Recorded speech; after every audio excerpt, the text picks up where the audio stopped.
They said no one could handle him. The Vampire King's only son, born in darkness, raised in silence. Every tutor, every guardian, every priest who tried, disappeared within a week. He wasn't cruel, just cold, as if nothing human could reach him. Until one night at a small diner on the edge of town, he walked in, alone, hooded, and sat at the same table every night without saying a word. The waitress noticed him, the way he never touched his food, the way the air seemed to freeze when he smiled. Most people would have stayed away. She didn't. Instead, she brought him a cup of warm milk and said softly, "You look like you haven't been home in a while." For the first time in centuries, the Prince of Darkness blinked. Something inside him, something long dead, began to stir. "Stay with me until the end."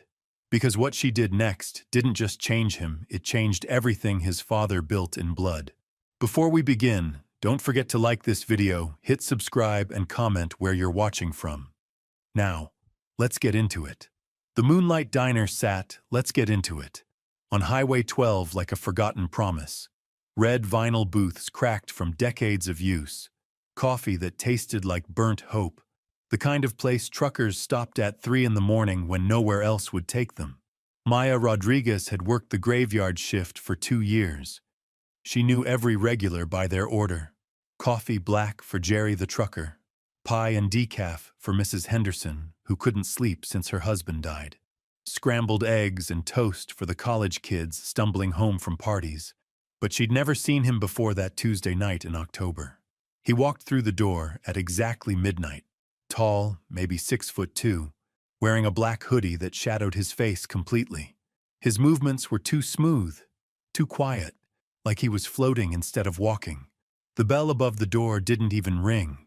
Maya watched from behind the counter as he slid into booth 7, the corner table where the fluorescent light flickered and died years ago. Where most people complained it was too dark to read the menu. He sat perfectly still. Hands folded on the table, hood up, waiting. Maya grabbed the coffee pot and approached. The closer she got, the colder the air became. Her breath nearly misted in the sudden chill. "Coffee?" she asked, forcing her voice steady. He looked up, just slightly, enough for her to catch a glimpse of his face in the shadow. Pale skin stretched over sharp cheekbones, eyes that reflected the distant kitchen light like mirrors. "Water," he said. His voice was soft, careful, like he was testing each word before it left his mouth. She poured ice water into a glass. Her hands didn't shake, though they should have. Something about him made every survival instinct she had scream warnings. But louder than fear was curiosity. "Menu?" she offered. He nodded once. Maya set the laminated menu beside his water and stepped back, pretended to wipe down nearby tables, stealing glances at the strange customer who'd turned booth 7 into his own private shadow. 20 minutes passed. He hadn't touched the water, hadn't opened the menu, just sat there like a statue carved from midnight. "Ready to order?" Maya tried again. "Soup," he said without looking up. "Whatever you have." They had chicken noodle. Canned, heated in the microwave, nothing special. Maya brought it anyway, along with crackers and a spoon.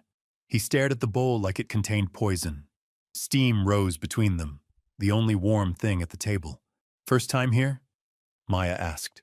Though she knew the answer, she'd remember him. Anyone would remember him. "Yes. Passing through town?" A pause. Something like that. Maya waited for more. When nothing came, she moved away, giving him space. But she kept watching. The soup went untouched. The water remained full. He sat motionless until exactly 2 in the morning, then left 320s on the table and disappeared into the night. The next night, same time, same table, same order, same routine. By the 4th night, Maya had theories. Drug dealer meeting clients. Witness protection hiding from enemies. Art student working on some weird performance piece. By the 7th night, she stopped theorizing and started caring. He looked thin, not just slim, but hollow, like something essential was missing from inside him. Dark circles shadowed his eyes. His clothes hung loose, expensive fabric on a frame that seemed to be slowly disappearing. Maya had seen enough broken people in her 26 years to recognize the signs. Her little brother after their parents died. Her ex-boyfriend during his worst drinking days. People who'd forgotten how to take care of themselves. "You're not eating," she said on night 8, setting down his untouched soup. "Not hungry. When's the last time you ate anything?" He looked up then, really looked at her for the first time. His eyes were gray, the color of storm clouds, and ancient in a way that didn't match his face. "I don't remember," he said quietly. Maya felt something crack inside her chest. She'd spent 2 years serving people who were just passing through. Strangers with their own problems and destinations. She'd perfected the art of polite distance. But this boy, because that's what he was under all the shadows and stillness, was disappearing right in front of her. "What's your name?" she asked. "Adrian." E'd into the seat Maya. She SL across from him. "And I'm going to ask you something that's probably none of my business." Adrian tilted his head, waiting. "Are you okay?" The question hung between them like a bridge neither knew how to cross. Adrian's hands, pale and long-fingered, trembled slightly before he clasped them together. "I don't know," he said finally. "I haven't been okay for a very long time." Maya had heard confessions before. The diner at night drew people who needed to talk, to someone, anyone, about the weight they carried. But something in Adrian's voice made her believe this was the first time he'd spoken those words aloud. "How long?" she asked gently. 87 years. Maya blinked. It should have been funny. A joke from someone who looked barely old enough to drink. But the way he said it, flat and factual and tired, made laughter impossible. "That's very specific," she managed. "I keep track." Adrian's fingers traced patterns on the table. "Days since I felt anything. Years since I cared about anything. Decades since anyone cared about me." Maya studied his face. The sharp angles, the too pale skin, the way he seemed to absorb light instead of reflecting it. Crazy people came through the diner all the time. Addicts, drifters, people whose reality had shifted sideways. But Adrian wasn't crazy. He was something else entirely. "Your family?" she asked. "My father." Adrian's voice went flat. "Doesn't understand that I'm broken. Keeps sending people to fix me. Teachers, doctors, priests. They all leave eventually. Why? Because I'm not fixable." He met her eyes again. "I'm empty, Maya. There's nothing inside me worth saving." Maya felt her heart break a little. She'd heard people talk about feeling empty before, but Adrian said it like a medical diagnosis. Final and unchangeable. "Everyone's worth saving," she said softly. "Not everyone." Adrian started to stand. "Thank you for talking to me. You don't have to worry about me anymore." "Wait." Maya reached across the table, her hand covering his before she could think better of it. The moment their skin touched, everything changed. The cold hit Maya like a physical blow, not the gentle chill that had surrounded Adrian for weeks, but something arctic and alive.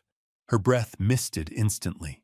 The fluorescent lights above flickered and dimmed, but it wasn't the temperature that made her gasp.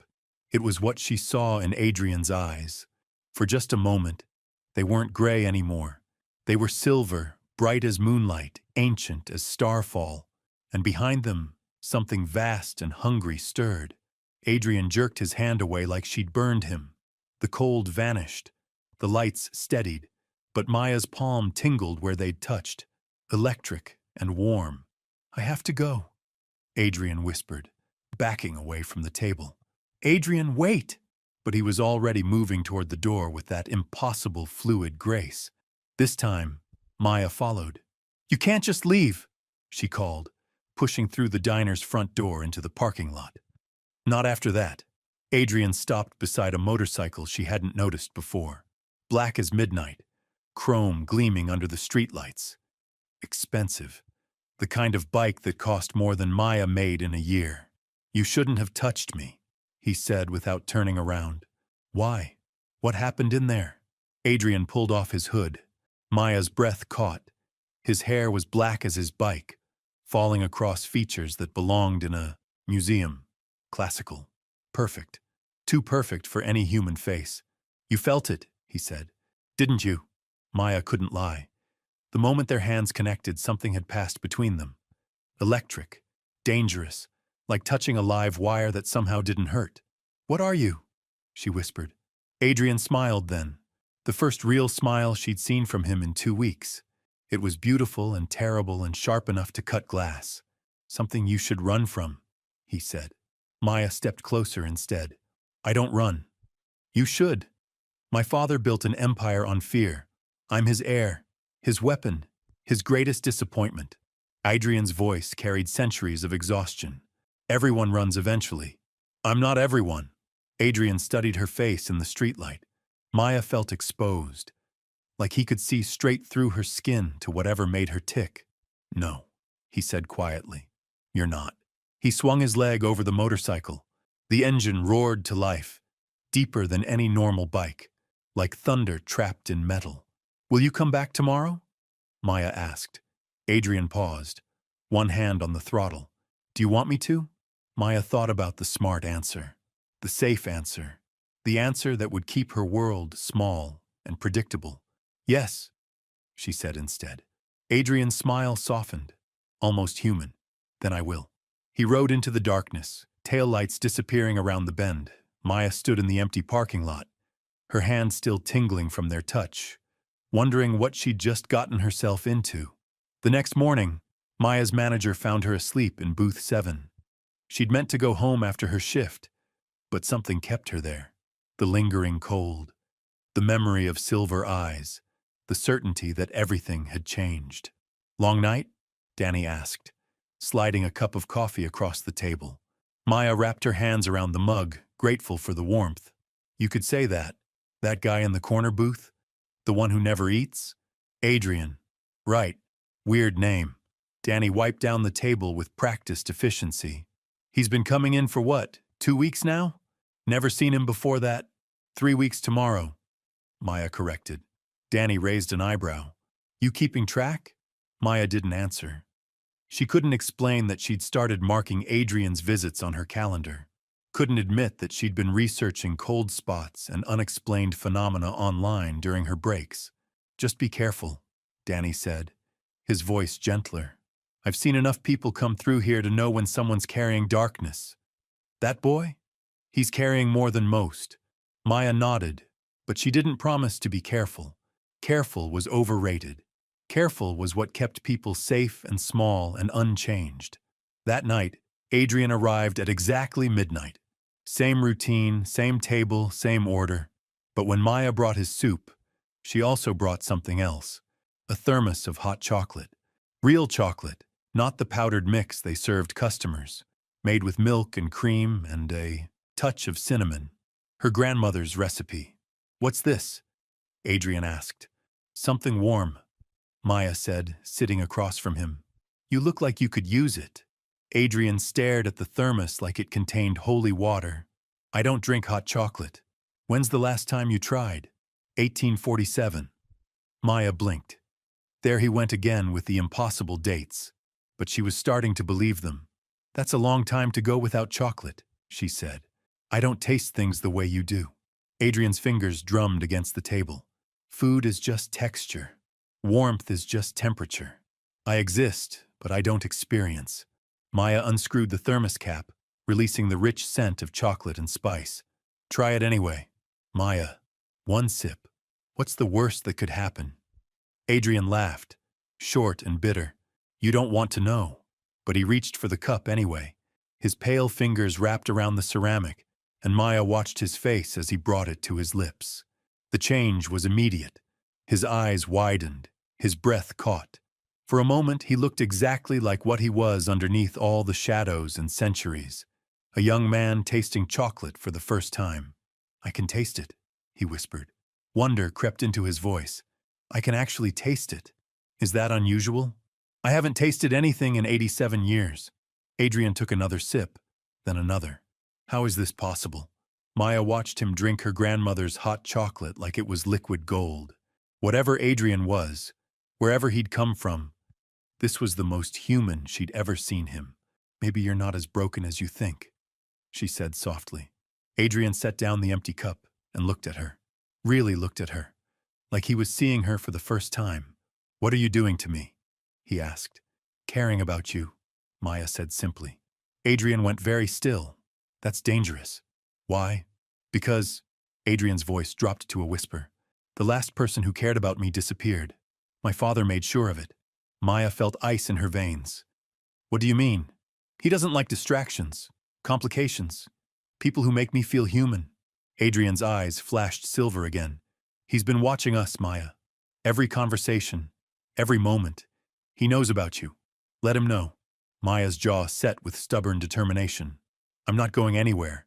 You don't understand what you're saying. Then explain it to me. Adrian was quiet for a long moment, staring at his hands. When he spoke, his voice carried the weight of centuries. My father is the vampire king of the Eastern Territories.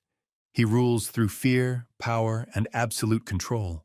I'm his only heir, his weapon, his insurance that his bloodline continues. Adrian met her eyes. But I've never been what he wanted. Too soft, too human, too much like my mother. What happened to her? She died giving birth to me. A human woman who loved a monster and paid the price. Adrian's smile was sharp with self-hatred. My father spent my childhood trying to burn the humanity out of me. When that failed, he tried isolation. When that failed, he gave up. Maya reached across the table, covering his hand with hers again. This time, she was ready for the cold, the electric shock of connection. You're not a weapon, she said firmly. I've killed people, Maya. Drained them dry because my father commanded it. I am exactly what he made me. No. Maya's grip tightened. You're what you choose to be.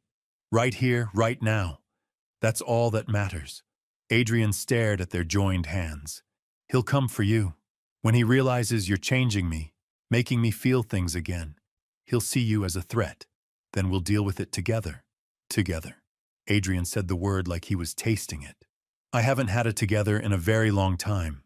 Maya smiled. Well, you do now. Outside, thunder rumbled across a clear sky. In the distance, something howled. Not a wolf. Something older. Something that had never been human at all. Adrian tensed. He knows. Knows what? That you touched me. That I can taste again. That I'm remembering what it feels like to be alive. Adrian stood, every muscle coiled with sudden urgency. He's coming, Maya. My father is coming. The diner lights flickered and went out completely. Emergency power kicked in, casting everything in a sickly red glow. Maya felt the temperature plummet so fast, her breath came out in visible puffs. Get behind the counter, Adrian commanded, his voice completely different now. Deeper, ancient, carrying an authority that made her bones vibrate. But Maya didn't move. She'd spent too many years running from angry men. I'm not hiding. Maya, please. Adrian's eyes blazed silver in the red light. You don't understand what he's capable of. The front door didn't open. It simply ceased to exist. One moment it was there, the next it was gone, leaving a rectangular hole filled with swirling darkness. No wind, no sound, just absence made visible.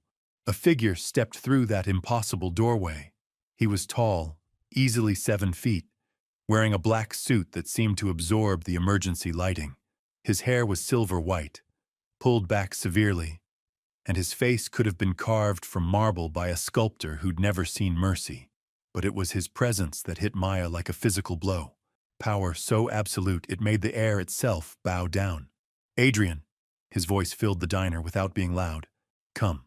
Adrian stepped protectively in front of Maya. Father. The vampire king's eyes, pale as winter ice, shifted to Maya. She felt his gaze like fingers made of frost, probing, measuring, dismissing. This is the distraction. It wasn't a question. This is what's been poisoning your mind. Her name is Maya, Adrian said quietly, and she's under my protection. The king laughed. It sounded like breaking glass. Your protection? You protect nothing, boy. You are nothing. A disappointment wrapped in flesh that should have died, with your weak human mother. Maya felt Adrian flinch beside her. 87 years of that voice, those words, cutting him down piece by piece. Don't talk to him like that, Maya said. The temperature dropped another 10 degrees. The king's attention fixed on her completely now, and Maya understood why people disappeared when they got too close to Adrian. This creature didn't just command fear. He was fear, distilled into human shape. The mortal speaks. The king stepped closer, his footsteps silent on the diner floor. How refreshing. Most humans soil themselves when they see me. I've met worse, Maya said, though her heart hammered against her ribs. Have you? The king smiled, revealing teeth too sharp to be human. Tell me, little waitress, what makes you think you can fix what I spent centuries breaking? I'm not trying to fix anything. I'm just treating him like he matters. The king stopped 3 feet away. This close, Maya could see he wasn't breathing, could smell something metallic and old clinging to his expensive suit. He doesn't matter. He's a tool, a weapon, the heir to a throne built on blood and bone. The king's voice turned conversational, which was somehow worse than threats. Did he tell you how many people he's killed? How many innocents he's drained dry because I commanded it? Maya looked at Adrian. His face had gone perfectly blank, the way it was those first nights in the diner, shutting down, disappearing inside himself. I don't care, she said. You should. The king circled them now, predator assessing prey. Shall I tell you about the family in Baltimore? The children were twins, barely 8 years old. Adrian held them down while I fed. Stop, Adrian's voice cracked. Or the priest in Boston who tried to exorcise him? Adrian laughed while the holy man burned. That's enough, Adrian whispered. Or perhaps you'd like to know about Sarah, the last human who thought she could save him. I turned her into a vampire and made Adrian watch as she lost her mind to blood hunger. Then I made him kill her himself. Adrian made a sound like something dying. Maya saw him crumbling, decades of carefully constructed walls collapsing under his father's words. You're wrong, Maya said clearly. The king paused. Excuse me? You're wrong about him. And son. Whatever he's done, Maya stepped around Adrian, putting herself between father, whoever he used to be. That's not who he is now. Child, you've known him for 3 weeks. I've known him long enough to see what you refuse to. Maya's voice gained strength. He comes to my diner every night and orders soup he never eats because he's forgotten how to take care of himself. He sits alone in the dark because he thinks he doesn't deserve light. He hasn't tasted food in 87 years because you convinced him he doesn't deserve pleasure. The king's eyes narrowed. Sentiment makes him weak. Caring makes him human. And that terrifies you. I'm not terrified by a mortal waitress. No, Maya said, understanding flooding through her. You're terrified by what I represent. Someone who looks at your son and doesn't see a weapon. Someone who touches him and doesn't flinch. Someone who proves everything you've told him about himself is a lie. The king's face went completely still. When he spoke, his voice carried the promise of violence. You have no idea what you're interfering with. Then explain it to me. Adrian is my heir, my legacy. When I am gone, he will rule territories that span half the continent. He will command armies of the undead. He will be responsible for maintaining the balance between the human and supernatural worlds. The king's voice rose. He cannot be weak. He cannot be soft. He cannot care about individual humans more than the greater good. And what if he doesn't want to rule? The question hung in the air like a blade. The king went very, very still. Want is irrelevant. He is what he is. He's your son, Maya said softly. When's the last time you told him you were proud of him? Pride is earned. Love isn't. The king stared at her like she'd spoken a foreign language. Love is weakness. Love is what killed his mother. Love is what will destroy everything I've built if I allow it. Love is what makes life worth living. Life? The king laughed again, bitter and cold.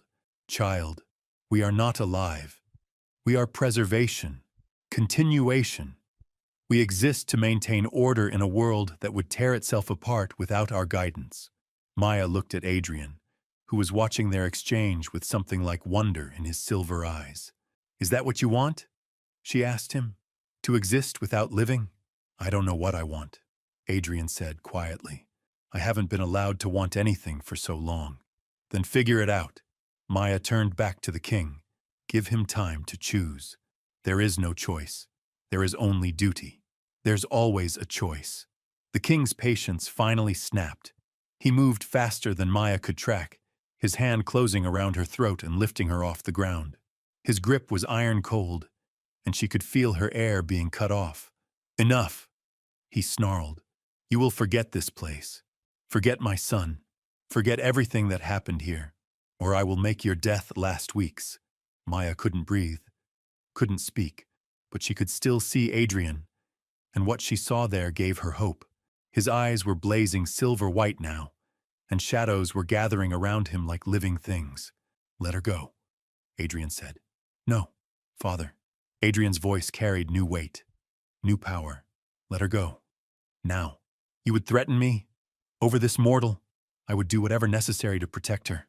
The king's grip tightened on Maya's throat. Even if it meant war between us? Even then. For a long moment, father and son stared at each other.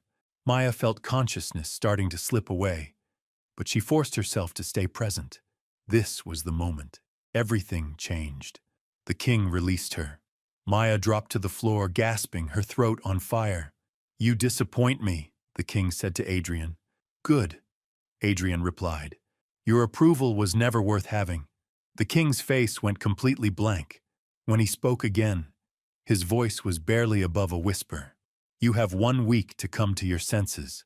1 week to remember what you are and what you owe me. If you're still playing human after that, I will remove the temptation permanently. He looked down at Maya, who was pulling herself to her feet. Enjoy your week, little waitress. It will be your last. The king walked back toward the impossible doorway. Just before he stepped through, he paused. Adrian, the vampires in the Western Territories have been making moves against our borders. The werewolf packs in Colorado are forming alliances. 3 human hunter organizations have put bounties on our heads. The supernatural world is heading toward war, and they will look to you for leadership when I fall. Then maybe you should stop giving them reasons to want you dead, Adrian said quietly. The king smiled. It was the most terrifying expression Maya had ever seen. Perhaps you're right. Perhaps it's time I reminded the world why they feared me in the first place. He stepped through the darkness and was gone. The doorway sealed itself, leaving only a normal entrance in its place. Maya and Adrian stood in the red emergency lighting, both breathing hard. Are you okay? Adrian asked, gently touching her throat where bruises were already forming. I'm fine. Maya's voice was hoarse but steady. Are you? Adrian was quiet for a long moment. I just declared war on the most powerful vampire in North America. For a human waitress I've known for 3 weeks. Regrets? Adrian smiled, and this time it reached his eyes. None. Maya smiled back, despite everything. So what happens now? Now? Adrian looked toward the door where his father had disappeared. Now we have 6 days to figure out how to survive what's coming. Outside, thunder rolled across the clear night sky. In the distance, something howled again. Closer this time. The war for Adrian's soul had begun. But for the first time in 87 years, the Vampire King's son wasn't facing it alone. The first sign came at dawn. Maya arrived at the diner to find every window frosted over despite the October heat. Ice crystals spread across the glass in patterns too perfect to be natural, too deliberate to be coincidence. Danny stood in the parking lot, staring at the building like it had personally offended him. Power's been out since 4 this morning, he said without looking at her. Repair crew says the lines are fine. Building's fine. Everything's fine except nothing works. Maya touched the front door. The metal handle burned with cold, leaving frost prints where her fingers had been. Maybe we should close today, Danny continued. Place feels wrong, like something died in there. But Maya pushed through the door anyway. The diner was arctic inside, their breath visible in thick clouds. The coffee machine had frozen solid. Ice covered every surface in a thin, glittering shell, except booth 7. That corner table sat untouched by the supernatural winter. Warm. Waiting. He did this, Danny whispered. That boy you've been talking to. This is because of him. Maya wanted to argue, but she couldn't. Adrian had warned her. His father knew about them now. This was just the beginning. Her phone buzzed. A text from an unknown number. Day 1. 6 more to go. Choose wisely. Maya deleted the message and got to work.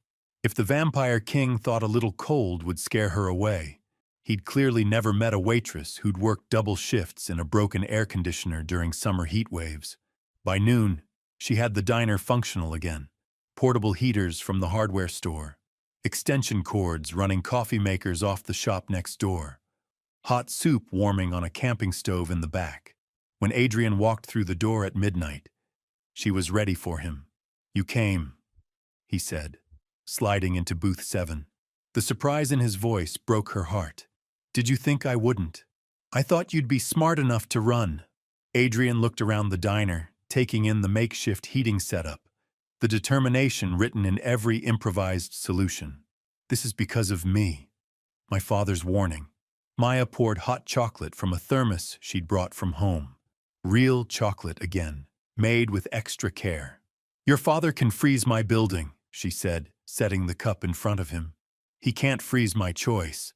Adrian wrapped his pale fingers around the warm ceramic. "Maya, you don't understand what you're up against. My father has ruled for over 1,000 years. He's ended bloodlines, toppled kingdoms, started wars that lasted centuries. Good thing I'm not trying to rule anything then." Maya sat across from him. "I'm just trying to care about someone who forgot how to care about himself. Caring about me will get you killed. Not caring about you will get me killed anyway." Maya met his silver eyes steadily. "At least this way. I die for something that matters." Adrian went very still. "I matter?" The question was so quiet, so uncertain, that Maya felt something crack inside her chest. How many times had this boy been told he was nothing more than a weapon? How many years had he spent believing it? "You matter more than anything," she said simply. Adrian's hand trembled around the cup. "I don't know how to do this. How to be someone worth caring about. You don't have to do anything. You just have to be yourself." Myself is a killer, a monster who's spent decades following orders without question. 6 days later, when the vampire king returned expecting submission, he found something that shattered centuries of absolute control. His son standing beside a human waitress who refused to bow. Adrian had chosen love over duty, humanity over darkness. And for the first time in 1,000 years, the king faced something he couldn't break with fear or force. Sometimes the most impossible thing isn't taming a monster. It's helping them remember they were never a monster to begin with.